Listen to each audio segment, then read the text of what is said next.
好，来继续来看这个高雄桃园区的玉水溪，因为做风台爆发着土石流，明北克鲁桥的便道和土石淹去，这个路阁断去了。有3个里大约400个居民再一次掉离山区部落。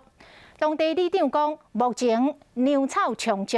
较担心的是，万不因若是有人身体无爽快，要送病院，安尼就较麻烦。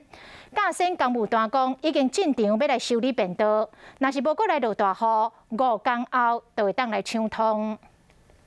昨下晡4点外，观测到有300个土石流，自玉水溪水头往下骹冲，会使看到明北克鲁桥的便道拢淹去。初步估计长度有200公尺。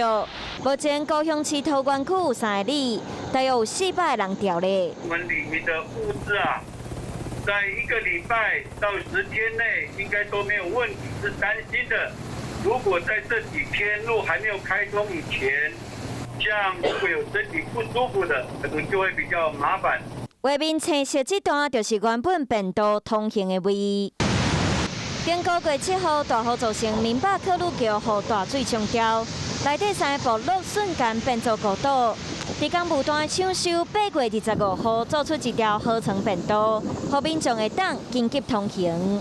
这摆风台雨量达土石流爆发进前6点钟，累计干那19毫米，所以原发生大量的土石流。